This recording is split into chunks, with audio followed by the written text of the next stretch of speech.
I'm sorry. Hello, hello, hello. Hey, good morning. Sunrise Extra on a Wednesday. Drew is wearing a prom dress right now in the studio, so Which he is is going to epic. disrobe privately, thankfully. So he is off today's Sunrise Extra for a very good cause for Abby's Wait a minute, Closet. he's not coming at all? I gave him Oh, a you gave him pass. permission, okay. He's got to, get dressed and everything. Sorry to give you that mental picture. Today we are talking about an idea that they had a press conference on Tuesday about, and it's a nonprofit group called Friends of Frog Ferry, a lot of F's. And it would be a public ferry system from the waterfront of Vancouver that would make 9 stops through downtown Portland down to Oregon City. Cost of $5.50 per ticket. They are hoping to maybe, if this is a reality, get it going by 2023. Devin Haskins was at that press conference. He has more information, than we're going to talk about it after this. You ever sit in traffic and wish there was just a different way to get to work? I think that'd be pretty cool. Very convenient for the people and make it easier for public transportation. Well, instead of getting stuck on the interstate bridge, you might soon have the chance to ride a ferry from Vancouver along the Willamette that makes 9 stops all the way down to Oregon City. Congestion is growing every single day. We need multiple solutions to our traffic congestion problem. Susan Bladholm is the founder and president of Friends of Frog Ferry. She says Portland is the last in the nation of river cities to not have water-based transit, and that the passenger-only ferry system could be up and running in 3 years. Well, we're looking at a low-profile vessel so that we can clear those bridges, and it's estimated that the passenger count will range between 100 and 149 passengers. The ferry system just got a huge boost in grant money. ODOT pitched in $200,000, matched by another $40,000 from PBOT. The money will study the economic and feasibility of the system. So it will assess the current infrastructure, it will tell us what is needed, how much it's going to cost, and then how are we going to pay for it. That study should be completed this summer. Devin Haskins, KGW News. Okay, so all morning we have been asking you to vote. Let us know, would you commute by ferry using this? Because they're really pointing to the commuter aspect of this. I mean, we see all the cars and all the congestion, Chris, coming from, what were you saying, the interstate bridge from Vancouver to Portland? Yeah, that's actually why I was running over to just see if I could get it to load here on my 138,000 vehicles a day is what the latest ODOT transportation table suggests for traffic going across I-5 over the interstate bridge. Okay. Go in both directions. So that's a good question. I need to confirm that. I think that's 138,000 cars a day, both directions. Okay. So 6,000 out of 138,000? How big of a percentage is that? So yeah, so they claim, they're saying this would take 6,000 cars off the road every day during the work week. Okay, it's a start. I feel like that is 4%. generous to say, like 4%. it's 4% of cars over the interstate bridge. So like that's nothing. But wait a minute, so this is a passenger-only ferry. Yeah, It's no not like cars. the big ferries that you just drive onto and then go walk Like going onto to it. the San Juans or something. Exactly, yeah. So theoretically, you would drive your car or take a something down to Vancouver's waterfront, get on this ferry, go around. There's a stop in St. John's. There's a stop by the convention center, and there's one other stop, maybe by UP, before you get to Salmon Street Springs, which is Portland's waterfront, and then there's further stops down to Oregon City. So they say from Vancouver's waterfront to Portland's waterfront would be 38 minutes. With the stops. It doesn't specify. Okay. It just says 38 minutes. Well, the average drive in rush hour traffic is, I would say, routinely, at a minimum, during rush hour traffic, the drive between Portland and Vancouver, between the Fremont Bridge and the Interstate Bridge, is 30 minutes, ballpark, plus or minus 5. Right. Daily. Take it to the bank. So it's count on that. almost so the just same. that 5-mile stretch between between the Fremont Bridge and the Interstate Bridge is a It is 30-minute so jammed guarantee. up. I mean, yeah, some days it's better, some days worse, but you can bank on that. So at we're rush getting hour. people on our Facebook stream weighing in. Good morning, Jeff Lucas, one of our regulars. He's asking, will it cause the bridges to be raised? No. If so, no. And Yeah. they said, Devin Haskins said no. It's low profile. It's a low profile. But I don't so get- you wouldn't so- have to do that. I question that though, because how low profile? Because every time the Portland Spirit goes underneath the Hawthorne Bridge has to go up, and the Hawthorne Bridge is the lowest of all the downtown Portland They're bridges. promising it would be low so enough. the Hawthorne Bridge goes up much more frequently than any other bridge. So that would be something to verify for sure. So Tima Carlson also says this is not a new idea, done in the 1890s. You went way back. Oregon Trail, Yes, we Lewis and did. Clark. How old is she? Never ask a woman how So old. the nonprofit says, we're the only like major river city that doesn't have like a ferry transportation system. I mean, it works great in Seattle. There's tons of, different islands and stuff to get to versus a ferry. I think this is a cool idea for sightseeing, for a private company to sell tickets to this, to step off and, patronize Vancouver, patronize downtown Portland, go down to Lake Oswego for the art festival or something. But they are hardcore selling this as a commute Alternative solution. And I just don't buy that it's going to take 6,000 cars off the road every single day. And then I'll buy that it'll take 6,000 cars off the 6,000 road a cars? day. I'll buy that. 6,000 How people much of a ride difference this. will that actually make in the I-5 traffic, considering everybody that's moving here weekly? Yeah. We're probably putting another 1,000 cars a year on that I-5 stretch. Yeah. Well, So- I feel like, I don't know, as far as, what it will actually look like when all is said and done, but we have to start somewhere, right? And maybe if there was a ferry or whatever else they want to do to help ease congestion and it's in place, the people moving here, the people who are here may take that option. Because just getting anywhere now in Portland is ridiculous during But here's rush hour. the rub. The rub. Of like when you say we have to do something. They've already used $240,000 of taxpayer money in Oregon and City of Portland money to study this. They would have to beef up the docks, the signage, the ramps, the safety railings, all of these roads down to the docks that don't exist in St. John's. Rod is loving this. I'm laughing at you because you don't like this idea. You don't think it's practical. I think it's a cool idea for not taxpayer money and don't sell it as a commute And actually, option. we agree on that. Why didn't we have them here? That's who I want to talk back and forth. I think it's a fun idea. I would hop on I have with many more friends and questions. stuff. It sounds fun, and I do But it. I mean, Stanford says boat ferry? Yeah, right. I'm all for it, but I know what they'll do. Tolls. Oh, and taxes. So that's his 2 cents. they're already using Well, your it's tax a money paid. for it. Daryl Yeah. is with you, Nina. He says 6,000 cars. He does not buy it. He said Yeah. that is a lie. I just can't. I mean, 6,000. That's Well, even no 6,000 matter what the people a numbers day are, taking it. if you just told me we're going to come up with one boat and that's going to make your morning commute on I-5 better, I'm going to go horse hockey. Right. That's what Chris said. Yeah, through the numbers. Well, I would didn't show say that. horse hockey, I think but it's only Hockey. 4%. I would say right, hockey, of the cars horse hockey. crossing. no, 4%. I mean, 4% is not something. insignificant. It's something, but I mean, I still think you're adding.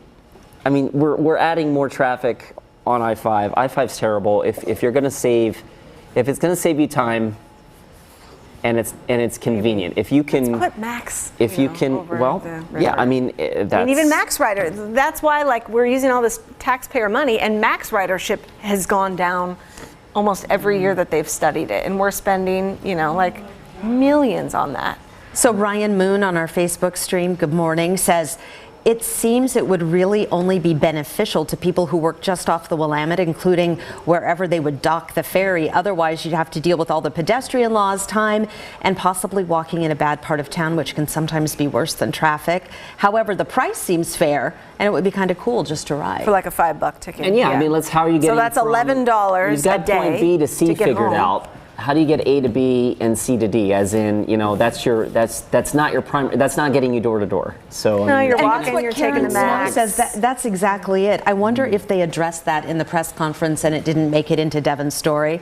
Because Karen says, nice way to commute, but at the end of the ferry, what do you do? It's not like it's taking you to your Yeah, job. I mean, if you work you right still have to downtown. pay to get to your office. Well, yeah, it's no different than a lot of other public transport. I mean, I'm not familiar with exactly all of the max stops, all the bus stops. But I'm assuming for a lot of people, those transportation modes don't drop you at the front door you're looking for. You still have to maneuver somewhat to get where you're going. Ann No, Walker but- likes it. She says anything to get Closer. some relief on our old highway infrastructure. On Twitter, good morning, Cougar Grad 2000. They say we need more bridges. Don't most major metropolitan areas have multiple bridges? We have two, meeting going over I would say the not Columbia most, but River. all. It's ridiculous if you think. We talked only about have that the- before. yeah, Glenn Jackson Hundreds of and thousands Interstate. of people and only 2 bridges to get across the river is the most ridiculous thing in infrastructure, I would argue, likely in the entire country that we live in. Should That's there, just should there be a absurd. bridge from 33rd from the airport area to SR14? It's a good spot. I mean, look how many bridges Beef are up downtown Columbia Portland Boulevard or alone for Lombard, crying yeah. out loud. Yeah. So how is this absurd to have ferry two going to be powered? They say it's electric and hybrid Okay. boats. Well, it'd be nice to have. I don't know if it's good use of taxpayer money, and I don't buy it's going to make the commute easier for people in vehicles, but That's I'm why I kinda think with it's you like a on nice, that. it's a nice sightseeing People are idea. gonna take it, let's have a put it in private company company do and that. Let them do it. That Vancouver waterfront is gorgeous, and I would hop on that thing on a weekend and go up there and make it Yeah. a day trip and go hang out up there because Right? that seems easier and less frustrating than dealing with the drive on I-5. What are I we would do going to that. do, though, about the commuting thing? If this is not the answer, what is the We need answer? a bigger bridge, and I think we should put max on. And the on bigger it. bridge is coming, Yeah. in theory, Yeah, soon. they've started Someday, that plan. yeah. Yeah, well, soon, I shouldn't say soon because by the time we actually get there, it's going to be 10 years, right? I mean, if they, yeah, it's going to be 10 years. It really is changing habits because I've lived here a long time and I've driven here for a long time. And the explosion of the population with an infrastructure that was great back in the day. You did not take as much time, but with everybody coming, people have to, myself included, and I'm one of those, I don't really want to. I drive my car all the time, work odd hours. There is no public transit, when I need to come in at 3 a.m. But people have to change their habits. It's not convenient, it's not this, it's not that, but that is our reality. We live in this city, we have to do something. Either they're gonna make it bigger or people are gonna have to pull cars off the road. Camera J rides his bike in every day. You've done that for years and years and years. You're like one of the diehards. I love actually the fact that yesterday, in fact, I was driving along somewhere and I was past 50 cars. They were all stuck in traffic and I was zipped along. I don't know if you've been here, but he said he loved yesterday that, honestly, Zip past he 50 cars. 50 cars, and he didn't have to wait.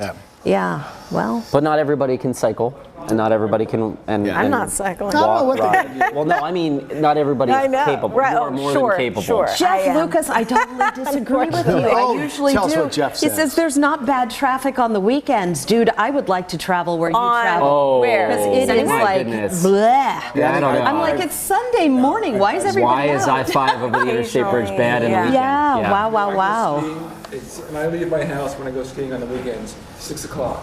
And I am shocked when I get on the highway by like 6:15. How many cars? There used to be like 2 cars. Now there's like dozens of cars. Yeah. It's like, where are people going? Yeah. 100%. Well, Go I mean, skiing look, early morning. Portland is becoming a real city, like a big city. It's we're not, And we have No, and decades we're not a old big small freeways. town anymore. In some respects, we're a city. And it's also fair that since they built 205 on the east side, that's really the last time they did anything massive to improve the infrastructure. I traveled to St. Louis to see family. I have some friends that was in Cincinnati about 2 years ago. Since I lived there 20 years ago, oh my God, there's new highways and bridges all over the place. I don't know of any city that, quite frankly, stopped building infrastructure 25, 30 years ago, and this city did. Yeah. And now we're really And then in a we mess. built the Tillicum Crossing Bridge, and you can't drive over it. Right, it's pedestrian. You built a whole bridge, and you're not letting cars just go alongside So, of I it. mean, it's a mess. We stopped building infrastructure, and either we're all going to be literally walking because there's no other way to do anything, or I don't know what the future is going to bring, but Karen Snow Maybe a said, mess. didn't West take cars off 217? The highway is still busy. It costs a lot of money. Maybe another commuter train like West, she's asking. Well, they're looking at expanding Max down towards like Bridgeport. Yeah, in that's Tualatin, like, Oswego area. that project is very well along the planning stages. I think I'm not entirely sure how far What along, the but it's status definitely. is. Yeah, I was just reading We've been up on talking about that a lot in the last 2 years. Drew usually has the computer with the text. text. Because Tima says, I sent a pic of the old ferry. She texted it to us. Oh, cool. Cool history. Good morning, Kiernan. Yeah. Oh yeah, can we read through some of our viewer comments? Producer Jess, can you throw those up for us? She says, one moment. Jeff Lucas says, do as other cities do, add an outer loop freeway. And then Ginny Carlson, good morning, one of our regulars, live where you work. That's the answer. Ferries are not profit makers. A lot of people can't afford to do that.